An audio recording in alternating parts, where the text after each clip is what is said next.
This is Akashvani. The news read by Anuja Kumar.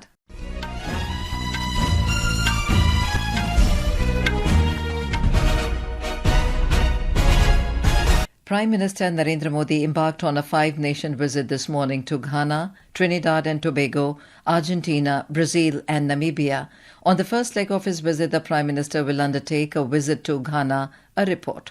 PM Modi, upon arrival in Accra, the capital of Ghana this afternoon, is expected to receive a ceremonial welcome and guard of honor. Thereafter, there will be bilateral engagements with President of Republic of Ghana, John Mahama, at the Jubilee House. The Presidential Palace building was constructed with a grant of $30 million from India. Bilateral relations will be reviewed during the delegation-level talks. Alok Rai, Akashvani News, Accra.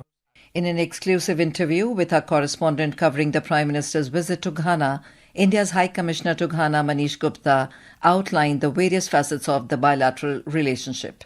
India-Ghana ties, they are quite multifaceted. They are very deep-rooted with a rich historical legacy. Our ties, in fact, predate Ghana's own independence. The first Indian High Commissioner came here as a representative office building in 1953. And since those times, we have a very good developmental partnership. This is a very diversified relationship that encompasses all sectors, from agriculture to manufacturing, to name a few. The Quad foreign ministers have reaffirmed their commitment to a free and open Indo-Pacific and opposed any unilateral actions that seek to change the status quo by force or coercion.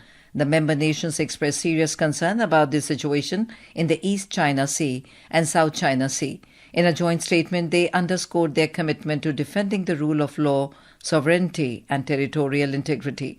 The statement expressed concern regarding dangerous and provocative actions, especially the unsafe use of water cannons and ramming or blocking actions in the South China Sea.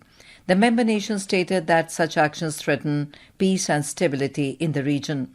They emphasized unimpeded commerce consistent with international law, as reflected in the United Nations Convention on the Law of the Sea. The statement also condemned North Korea's destabilizing launches using ballistic missile technology and its continued pursuit of nuclear weapons in violation of multiple UN Security Council resolutions. They reaffirmed their commitment to the complete denuclearization of the Korean Peninsula.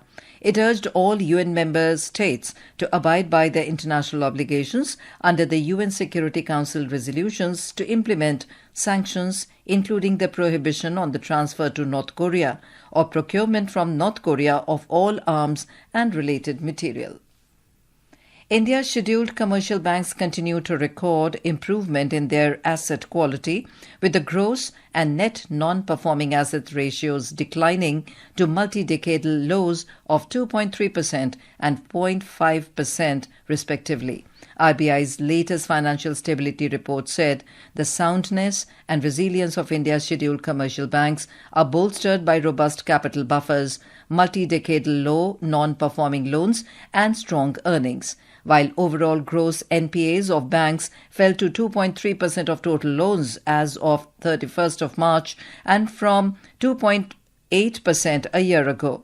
Public sector banks registered a sharp decline in NPAs from 3.7% in March 2024 to 2.8% in March this year. Amid chants of Bam Bam Bhole and Har Har Mahadev, Jammu and Kashmir Lieutenant Governor Manoj Sinha flagged off the first batch of Amarnath Yatra pilgrims from the Yatri Niwas base camp in Bhagwati Nagar early this morning. A total of 5,892 pilgrims left for Valley, of which 2,489 shall perform Yatra via Baltal route, whereas 3,403 will follow the longer Anantnag route to reach the Holy Clave. The IMD has issued orange alert for rain in north and central India, including Himachal Pradesh, Uttarakhand, Uttar Pradesh, Madhya Pradesh and parts of Gujarat, Rajasthan and Maharashtra.